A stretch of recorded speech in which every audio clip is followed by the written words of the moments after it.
नमस्कार मित्रांनो, स्वागत आहे तुमचं आजच्या या शॉर्ट व्हिडिओमध्ये. या व्हिडिओत आपण आपल्या पुण्यामधील जे हवामान खात्याचं जे ऑफिस आहे, ज्यालाच की आपण शिमला हाऊस या नावाने ओळखतो. तर त्या ठिकाणी मित्रांनो विविध पदांसाठीची भरती निघालेली आहे. तर त्याच्याविषयी आपण माहिती घेतोय. त्यासाठी मित्रांनो व्हिडिओ शेवटपर्यंत नक्की बघा. मित्रांनो या भरतीची ऑफिशियल पीडीएफ तुम्ही स्क्रीनवरती पाहू शकता. बेसिकली ह्या ज्या जागा आहेत त्या असणार आहे ministry of earth science government of India यांच्या अंतर्गत. तर या फिक्स टर्म कॉन्ट्रॅक्ट बेसिसवरती या जागा असणार आहे. शॉर्ट टर्म बेसिसवरती जागा आहेत, परंतु पेमेंट खूप जास्त आहे आणि नक्कीच तुम्हाला याच्या एक्सपिरियन्सचा फायदा होऊ शकतो. तर मित्रांनो या ठिकाणी टोटल 8 कॅटेगरीमध्ये जागा आहेत. या ठिकाणी प्रोजेक्ट सायंटिस्ट 3 लेवल 3 आहे. Project scientist 2, project scientist 1. Okay. त्यानंतर training coordinator, senior project associate 2, project associate 1 आणि रिसर्च असोसिएट अशा 8 कॅटेगरीमध्ये जागा आहेत. संबंधित पेमेंट तुम्ही पाहू शकता. ह्याच्यामध्ये मित्रांनो पेमेंट खूप जास्त आहे. प्लस तुम्हाला एचआरए वगैरे ॲड होऊन पेमेंट तर आय थिंक 1 लाखाच्या आसपास काही काही पोस्टसाठी आहे. काही काही पोस्टसाठी 50,000च्या वरती पेमेंट आहे. टोटल या ठिकाणी 65 जागा असणार आहे. 85 जागांसाठीची भरती होईल. या ठिकाणी एज लिमिट पण तुम्ही स्क्रीनवरती पाहू शकता. ओके. तर मित्रांनो याच्यातील काही ज्या पोस्ट आहेत त्यासाठी तुमच्याकडे एक्सपिरियन्स असणं आवश्यक आहे. आणि ज्या प्रोजेक्ट सायंटिस्ट 1 किंवा प्रोजेक्ट असोसिएट 1 ह्या ज्या पोस्ट आहे या 2, तर यासाठी एक्सपिरियन्स लागत नाहीये. तर आपण खाली येऊया. तर तुम्ही पाहू शकता की रिक्वायर्ड डॉक्युमेंट्स वगैरे काय-काय आहेत, संपूर्ण माहिती घेऊ शकता. इसेन्शियल क्वालिफिकेशनमध्ये पाहू शकता की तुमच्याकडे मास्टर डिग्री पाहिजे संबंधित क्षेत्रामध्ये. त्यानंतर बॅचलर डिग्री असेल तरी देखील अप्लाय करू शकता. आणि डिझायर क्वालिफिकेशनमध्ये पण तुम्ही ही डिटेल्स पाहू शकता मित्रांनो. त्याचबरोबर 7 वर्षाचा एक्सपिरियन्स लागतोय काही-काही पोस्टसाठी. लेव्हल 3च्या पोस्टसाठी 7 वर्षाचा एक्सपिरियन्स लागतोय. त्यानंतर जर आपण लेव्हल 2च्या पोस्ट पाहिल्या तर लेव्हल 3साठी 7चाच आहे. लेव्हल 2 पाहूया आपण खाली येऊया.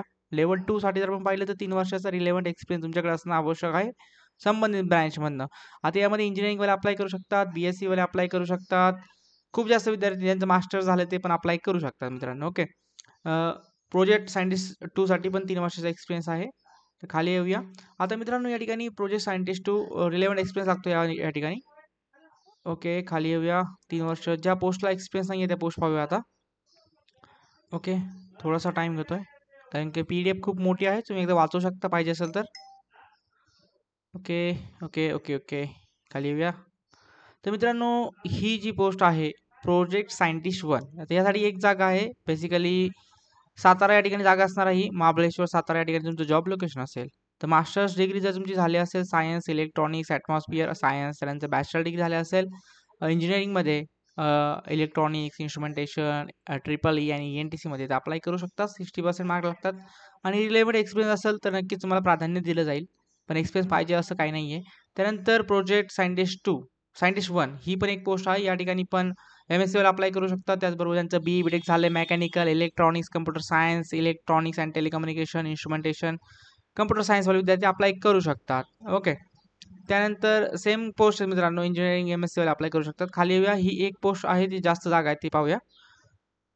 तर मित्रांनो खाली आल्यानंतर या ठिकाणी प्रोजेक्ट असोसिएट म्हणून पोस्ट आहे. तर प्रोजेक्ट असोसिएटच्या अंडर तर नाहीये. खाली येऊया. हां, ओके. प्रोजेक्ट असोसिएट 1 आता ही कॅटेगरी आपल्यासाठी खूप महत्त्वाची आहे. या ठिकाणी 25 जागा आहेत असोसिएट 1 साठी ज्यांच्याकडे मास्टर्स डिग्री आहे फिजिक्समध्ये किंवा applied physics, atmosphere science, meteorology, oceanography, climate science, geography with meteorologies as one of the subject असे विद्यार्थी अप्लाय करू शकतात. ज्यांच्याकडनं BE BTech झाले ते पण विद्यार्थी अप्लाय करू शकतात. BE BTechचे कोणत्याही ब्रँचचे विद्यार्थी या ठिकाणी अप्लाय करू शकतात. ओके. तर एवढंच एसेन्शियलमध्ये. यासाठी कुठलीही फी नाही आहे मित्रांनो. तुम्ही फ्री ऑफ कॉस्ट अप्लाय करू शकता. ओके. आणि तुम्हाला जर काही डाऊट असतील तर नक्कीच आपल्या कमेंट बॉक्स ओपन आहे. तिथे विचारा. मी तुमचे नक्कीच डाऊट सॉल्व्ह करण्याचा प्रयत्न करीन. आणि तुम्हाला काही डाऊट असतील तर नक्कीच तुम्ही ऑफिशियल वेबसाईटवरला भेट द्या आणि तिथे तुमचे डाऊट क्लिअर करा. Okay. 22 facility submit post commerce 22 मे डेट असणार आहे मित्रांनो. लक्षात ठेवायचे. चालू. काय डाऊट असतील तर नक्कीच कमेंट बॉक्सला विचारा. चॅनल सबस्क्राईब करा. धन्यवाद.